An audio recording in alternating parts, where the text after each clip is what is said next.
Hello, my name is Dr. Richard Mendelson. I'm faculty in the psychology department of the Kaiser University Graduate School based in Fort Lauderdale, Florida. By training, I'm an industrial and organizational psychologist.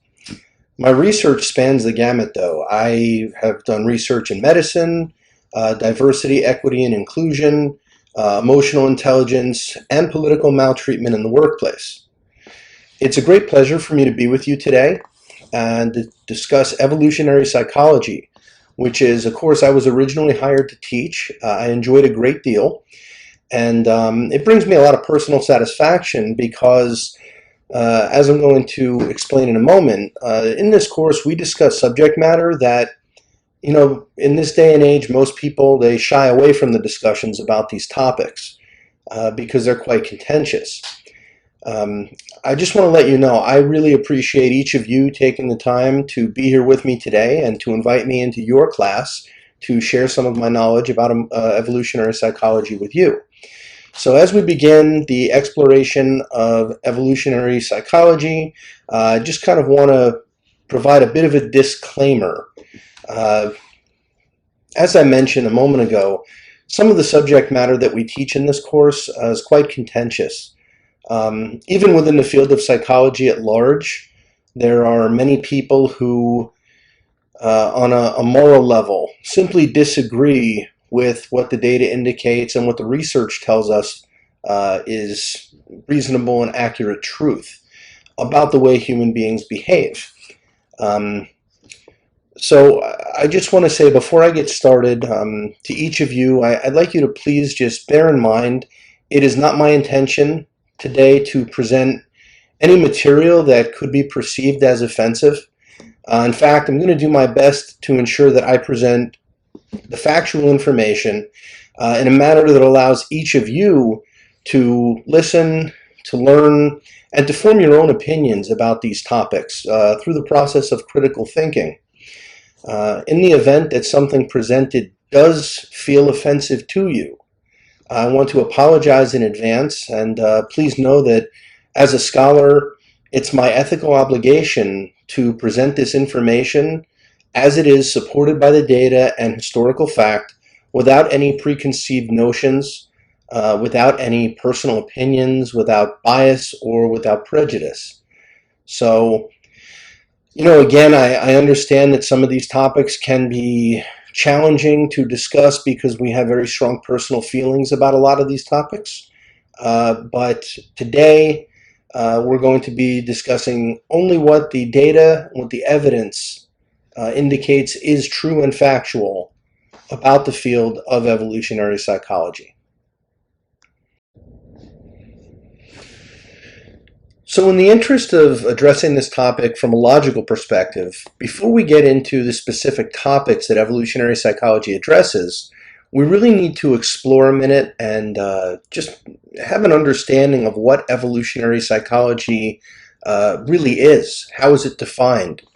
So evolutionary theory, as you can see on evolutionary psychology, I should say, as you can see on your slide, it says it's a theoretical premise that explains the occurrence of factors in psychology such as memory, personality, etc., as a result of the evolutionary process. So what that really means is that everything that occurs in terms of the way a human being experiences stimuli, interprets stimuli, and learns to respond to those stimuli through experience, it's a result of the experiences that a person has either in their current lifespan or in the past, something that was passed down through heritable or inherited traits. For example, for some unknown reason, certain people have an innate aversion or fear of animals like spiders or snakes. So evolutionary theory would dictate that perhaps there's something that is naturally built in through generation after generation of people who perhaps lived in an area where animals like spiders or snakes, maybe they were poisonous. So there is an inherited trait that teaches us that we need to stay away from those animals. And the reason why it's inherited is that somewhere along the line, the people who did not have this natural or innate fear of these animals, perhaps they didn't live long. They didn't live long enough to reproduce. And as a result, their genetics kind of died off.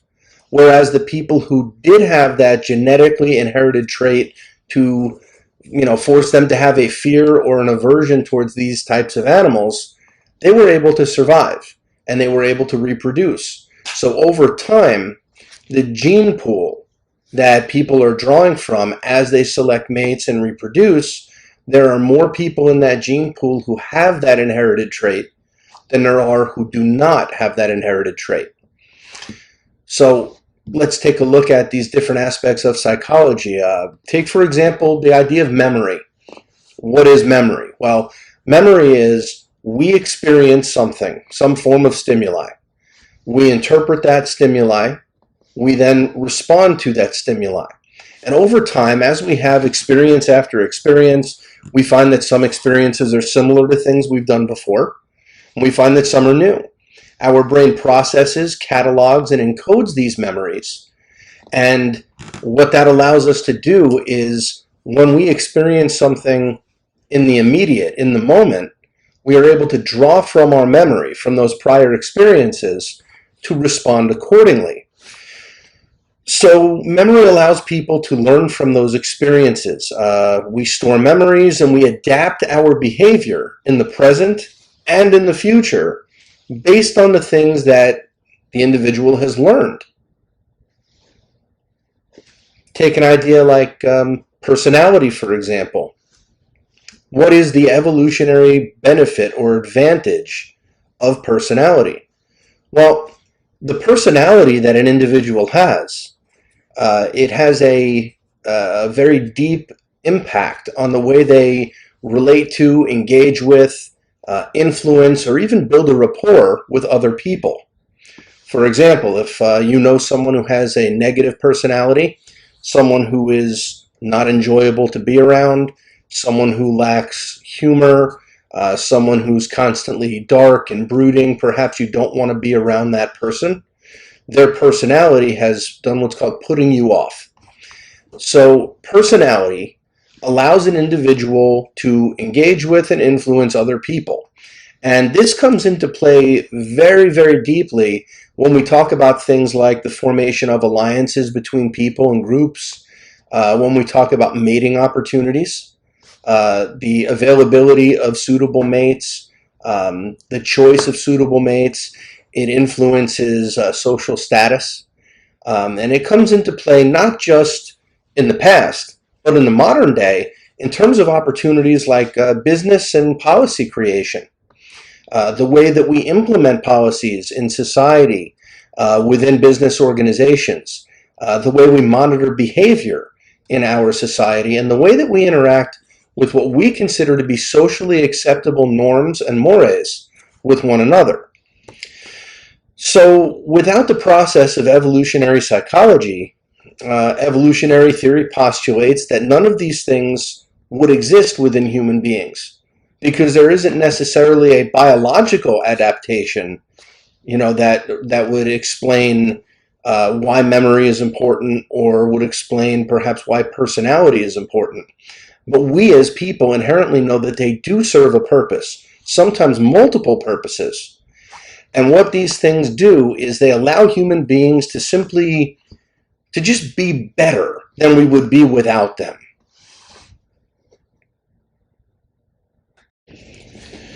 So now that we've discussed what evolutionary psychology is and how it's defined, next we need to take a moment and learn about where it came from.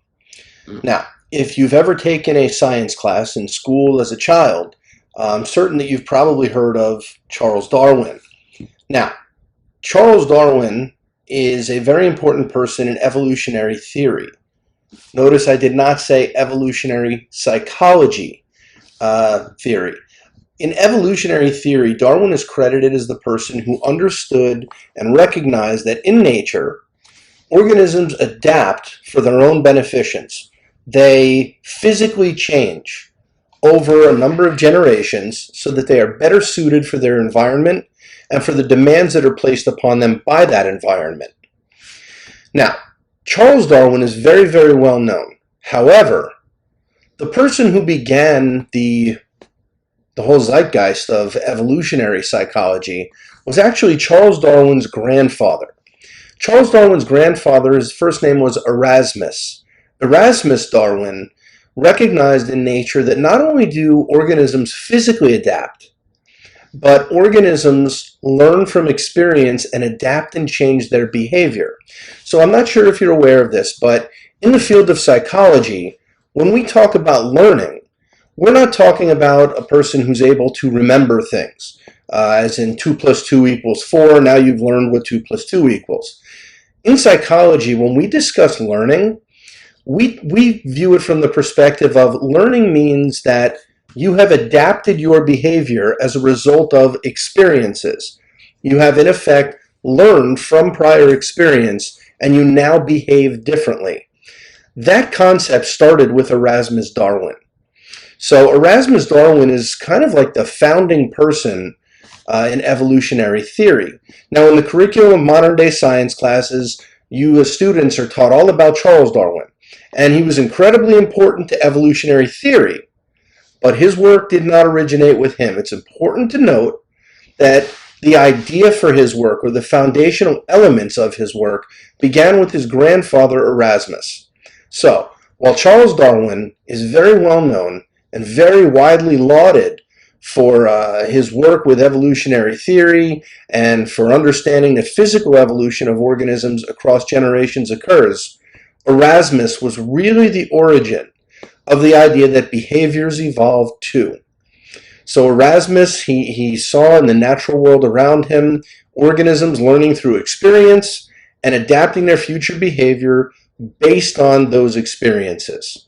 So it's important to know that while Charles Darwin is very widely known through scientific communities and circles, his grandfather Erasmus was kind of what they would call the founding father of the evolutionary theory or evolutionary psychology movement.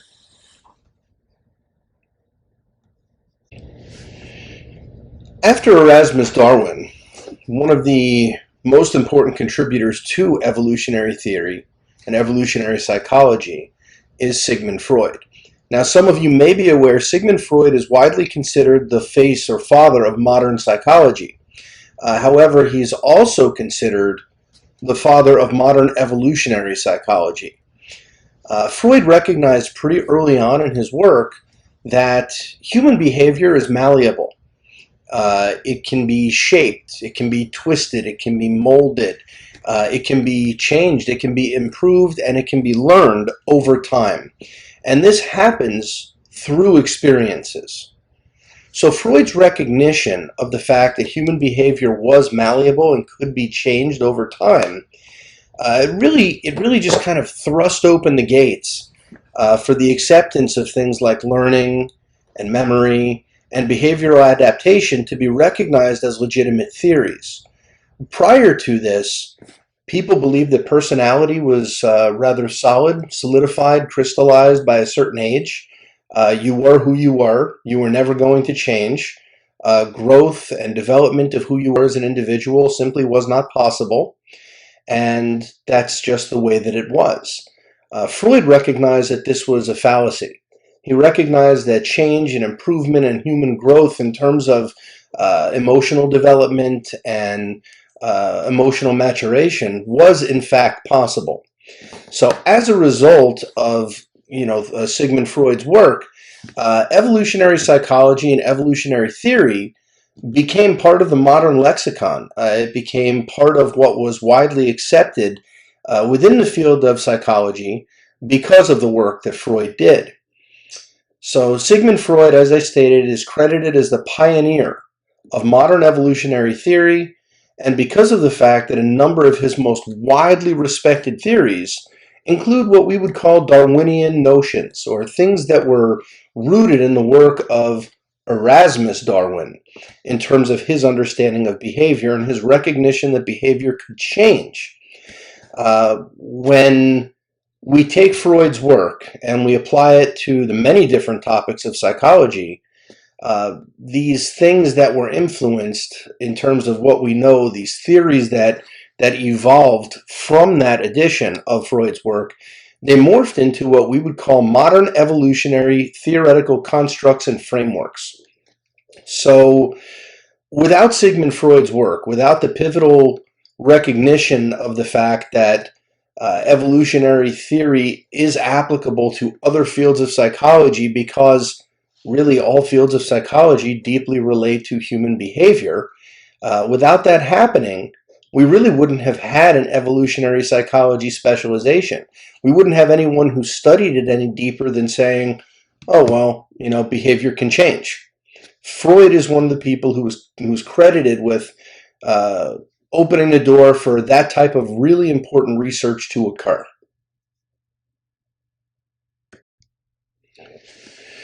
Freud also believed that sexual behavior was really of paramount importance, because without sexual behavior, you cannot reproduce.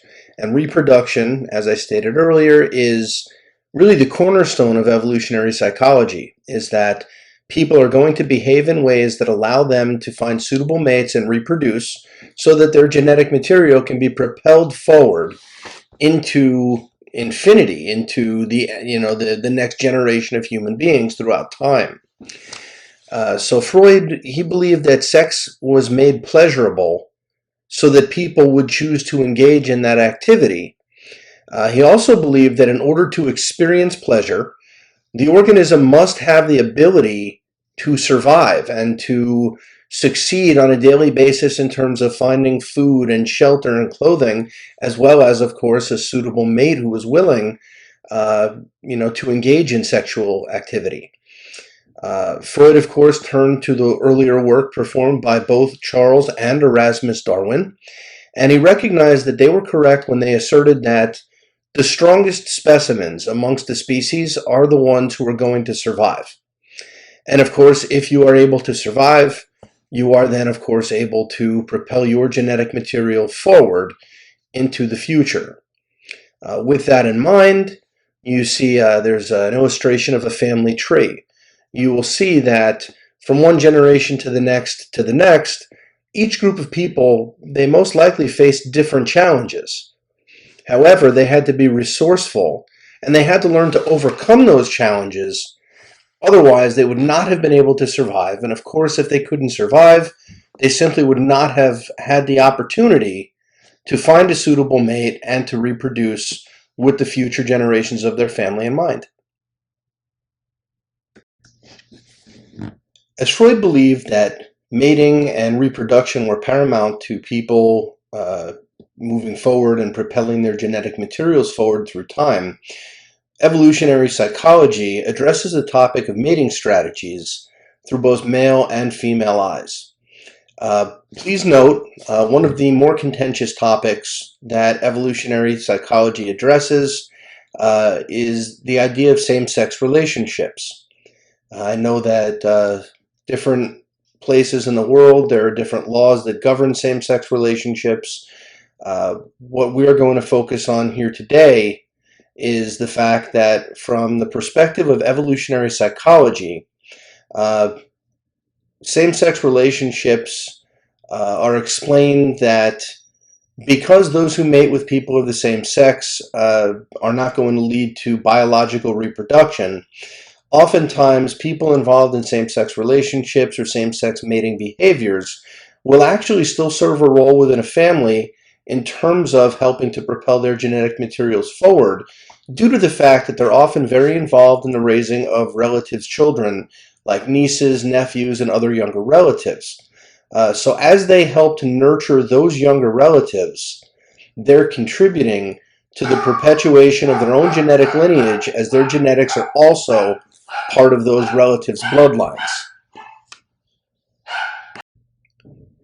Now, male and female people tend to view things differently when seeking long-term mates. A female seeking out a long-term mate oftentimes will seek a mate based on the perception of the mate's ability to provide. It could be social status, could be physical prowess, could be many of these things. However, for eons, as human beings have evolved, males were responsible for being what would be considered the warrior or the hunter. which meant that they were the ones who were held accountable for feeding and providing for their families. As such, females have built in desire to find a suitable male for long-term reproduction and long-term mating strategies. Again, this is a bit of a holdover from times gone by when women were really concerned with being able to find men who were hunters who were able to defend the family.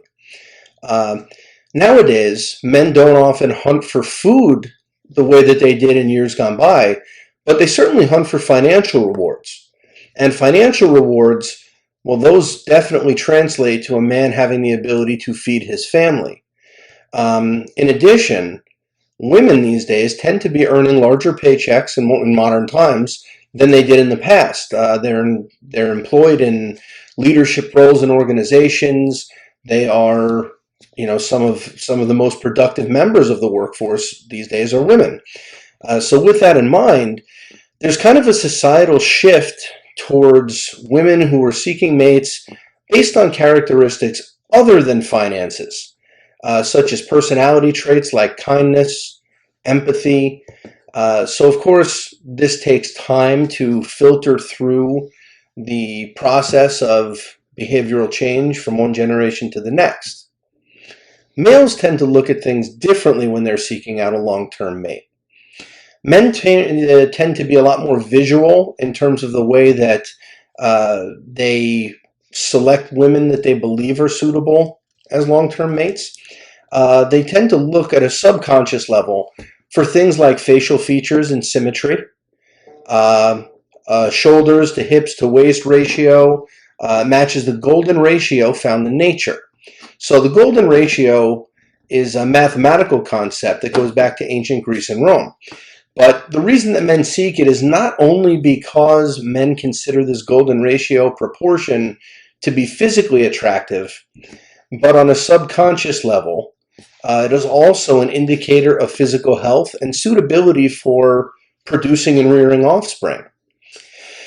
In fact, when it comes to the concept of the golden ratio, artists as far back as ancient Greece and Rome, they recognized that symmetry was considered to be attractive to most people. So what they began to do is they began to apply the concept of the golden ratio in their work. And they created pieces of art that are still considered to be masterpieces even in the modern era. So one such example you can see beneath me on this slide is the Mona Lisa, widely considered to be one of the most incredible paintings ever created.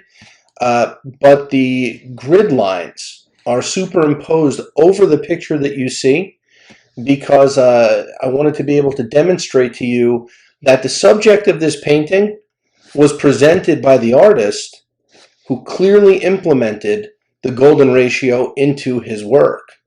So this is something that we may not necessarily recognize on a conscious level. You're not going to look at a person and think to yourself, well, they have good facial symmetry and they appear to be in alignment with the golden ratio, so I find that person attractive. It's not like that. You're not going to go through that process. However, people that you do tend to find attractive, more often than not, people who are widely considered attractive, will have good symmetry and will ascribe to the golden ratio as found in nature. So with that in mind, we also have to think about and talk about short-term mating strategies. So these mating strategies that are used to not just determine with whom a person wants to mate, but to attract that person to you.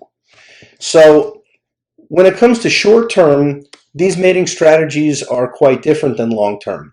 For example, a male seeking a long-term mate is likely to try and showcase his ability to provide.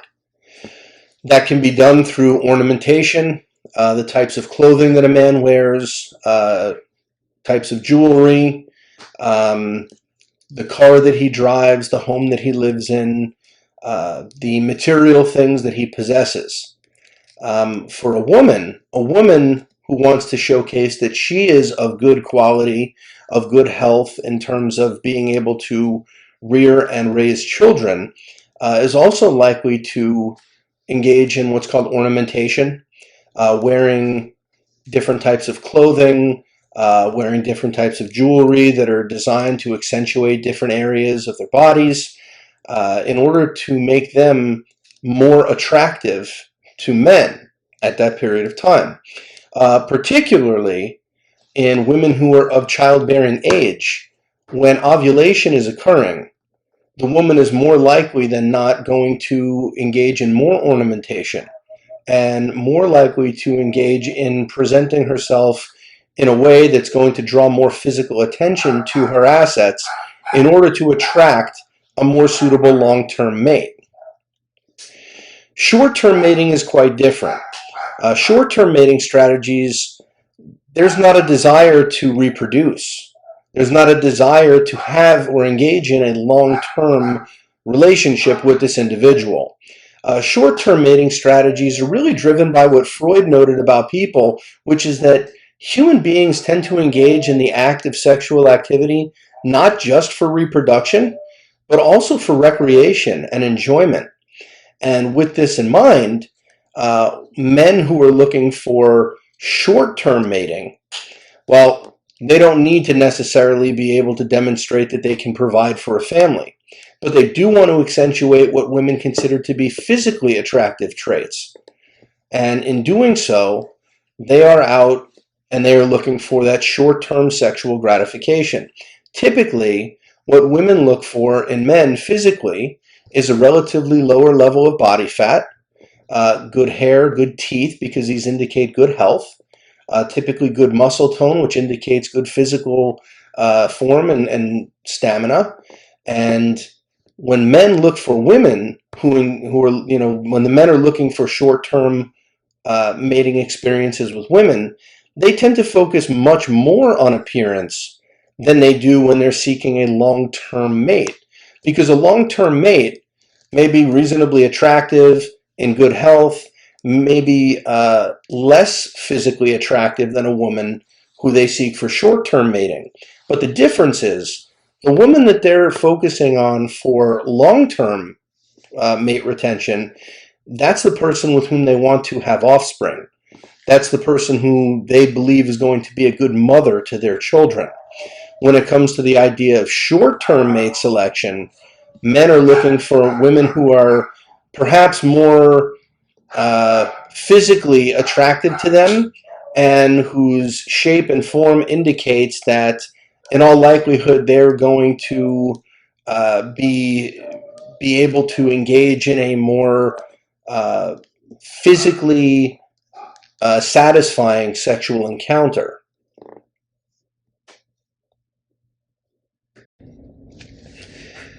Once a mate is chosen and offspring is the result of that coupling, parenting occurs. And parenting comes along with some incredible and beautiful experiences for the parents. It also comes along with some very unique and very challenging situations for parents. Parenting in and of itself is not uniform, it is not the same, and it certainly is not simplistic. Parenting takes many different forms in the modern world. So factors, things like culture, geography, socioeconomics, all of these different things play a role in terms of deciding what types of parenting are considered acceptable. So challenges in parenting can also result from the type of parent that a person is, factors such as who the child is, that child's unique personality, conflicts with personality in the household, personal histories, socioeconomic challenges, presence of extended family in the home. All of these things play a role in the relationships that parents and children have with one another.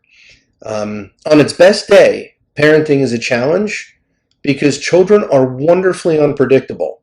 So with this in mind, and knowing that people tend to work the hardest to benefit those with whom they are closely genetically bonded, variations in parenting scenarios, they can lead to some very unique and sometimes very extreme challenges. Again, parenting can be one of the most rewarding experiences that a person can have, but that is also dependent on many of the factors that I mentioned moments ago.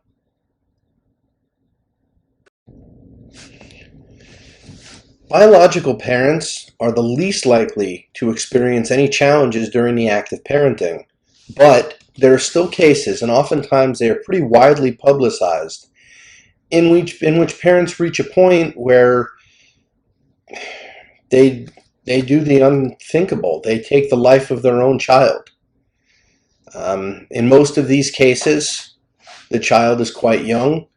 The offending parent is very, very frequently the mother, female.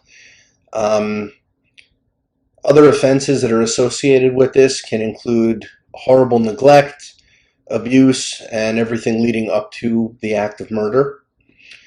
The act of taking the life of your own child is known as filicide.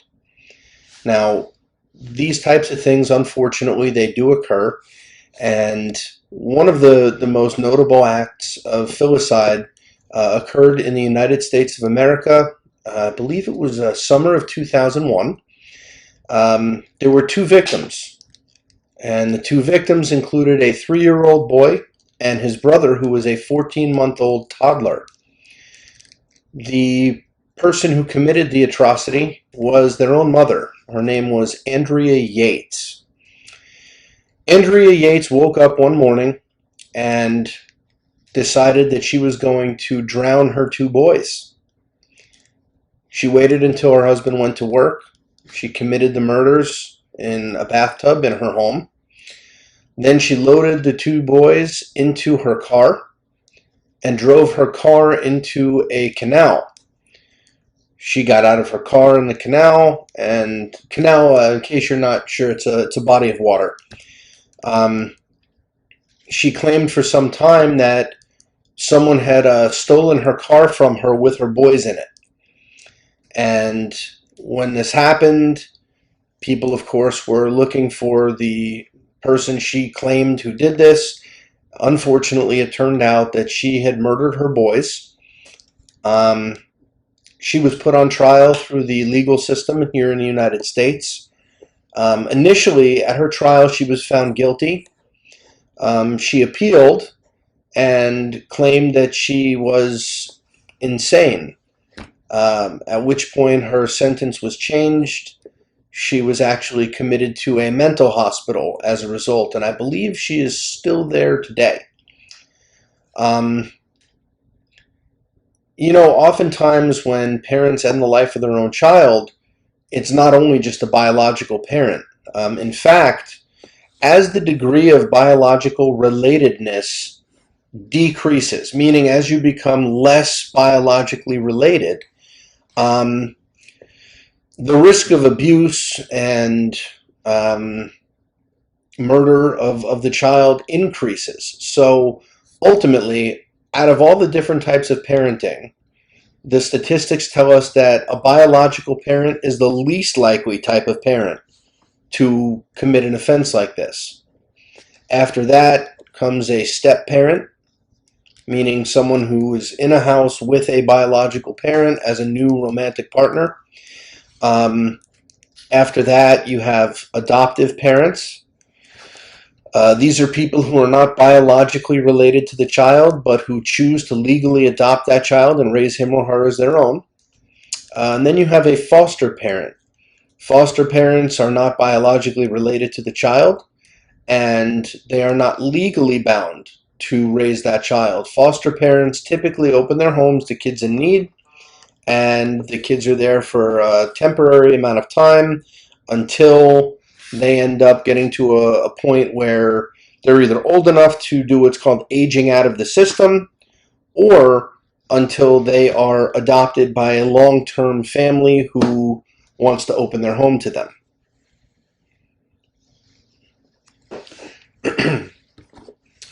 Now, the opposite type of a crime can also occur when children grow older and they become caregivers to their own parents as their parents age.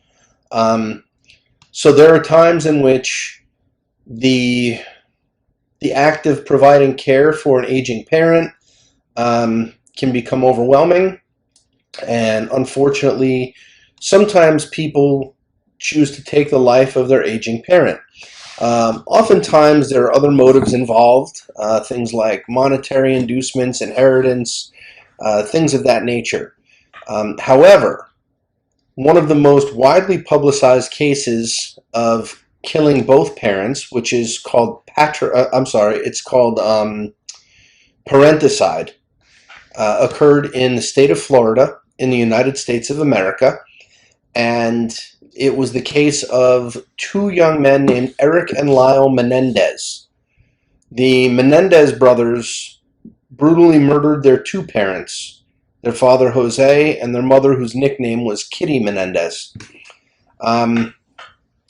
There were a lot of factors that could have contributed to this aberrant behavior, this horrible action. But ultimately, Eric and Lyle Menendez were put on trial for murder, and they were convicted, and they are currently serving, I believe, life sentences in prison. So, as the degree of biological closeness changes, different types of parenting each of them produces its own types of challenges and types of unique scenarios in which a parent has to adapt and overcome challenges, and a kid has to adapt and accept and find a way to work and move forward together. Biological parents are typically, again, the least likely to offend. However, they are actually the most likely to be victimized by their own child later in life. So these are horrible, aberrant acts. There's obviously no excuse for it, but they are not the only types of problems that occur in parenting. When you have a person who is, let's say, divorced, or unfortunately one of the parents becomes deceased, and the remaining parent becomes romantically involved with someone new. You could potentially have a step-parent who is now a part of the family and now living in that home. Step-parents, as you are well aware, are not biologically related to the children. In addition, dependent on why the other parent is no longer there, you could have conflict between a step-parent and the children. It can be a very difficult situation, especially if the child believes that you are trying to replace his or her mom or his or her father. So with that in mind, the idea of step-parenting brings with it a number of problems, and it frankly takes a very special person as a step-parent to be willing to work through and navigate those challenges with kids. And of course, the factors that can influence an ability to do this is the age of the kid at the time the step-parent is introduced to the family, the situation that dictated that a step-parent relationship was even possible, meaning how the biological parent was removed from that situation. And then adoptive parenting is even more unique, because parents who choose to adopt, oftentimes they never know what type of a situation the child they're adopting is coming from. They can oftentimes adopt children who have not been properly cared for. Sometimes they're very sick. Sometimes they're dealing with challenges from being born to parents who have had challenges and issues of their own. So adoptive parenting, person or family decides they're going to open their home. And when they open their home and they're bringing in a kid, they really are in many ways bringing in an unknown quantity into their house. Even if you bring in the kid as a child or a baby, it can be very challenging to build the appropriate relationship with that child throughout his or her childhood and life.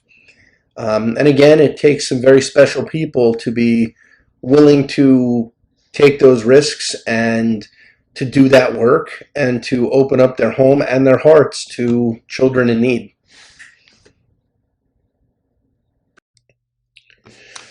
Much like with parenting, other relationships that are within the family or familial relationships have issues.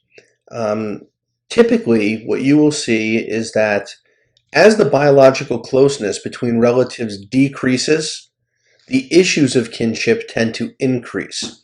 The reason being is, for example, if you are a parent to two children and your brother has two children as well, you are probably going to care more for and provide better for your children than you are for the children of your sibling, because your children are genetically closer to you than your brother's children are to you. So as you separate more in terms of your biological closeness, the issues that are experienced with kinship tend to increase in terms of not just frequency and duration, but also intensity. So favoring your family is a principle known as nepotism. So nepotism means that we will work hard to improve the lives of our closest family members before we will work hard to improve the lives of others. So again, having the opportunity to assist your own children as opposed to assisting the children of someone else, more than likely you're going to assist your own children first. So given the chance, people will most often favor their own family members over unrelated people as well. Now, when it comes to moving past family and getting into unrelated people, then you deal with the issue of cronyism. And cronyism is similar to nepotism in the fact that it does dictate you are more likely to provide assistance to and work harder for people with whom you are close. But when it comes to cronyism, it differs from nepotism in that you are not typically related to the person. So you may be connected with them in some other way. So, for example, you may be members of the same fraternal organization or the same team. Perhaps you work for the same business, or you have common interests, things that you and this other person are both well versed in or well known for. And due to that, there is a degree of closeness that you will feel towards that individual. However, if it's between that person and a direct family member, in all likelihood, you're going to give aid to that direct family member way before you do a person with whom you are just friends or that you have that other degree of closeness with. That kind of brings us to the idea of in-group and out-group processes. In-group and out-group processes, these are principles that state that we're likely to support people with whom we have not even interacted if we have some type of common interest or common goal. When it's a choice between an individual with whom we share some type of commonality and those with whom we do not share any commonality, in all likelihood, we're going to help the people with whom we share that common bond. Groups like they can be based on affiliation needs, shared interests, even the school that you're enrolled in or that you've graduated from. Maybe a team that you're both fans of or a sport that you both played growing up. When it comes to the idea of why in-group and out-group processes are important to recognize, well, it's important because the reality is if we feel that we have some common ground with people, we are more likely to go out and help those people. If we feel that we do not have common ground with people, we can't relate to a group of people, in all likelihood, we're going to experience conflict. In-group and out-group processes are very difficult to manage because the outcomes can be quite bad depending on whether you are a member of an appropriate in-group or if you are perceived as being part of the out-group, meaning you don't belong with the group with whom you are trying to affiliate for whatever reason.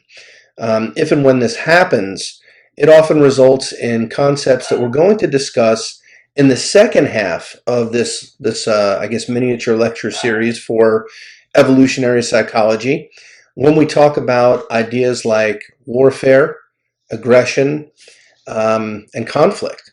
So that's going to be in our next video. I do want to take a moment and thank all of you for staying with me and being engaged in this video presentation.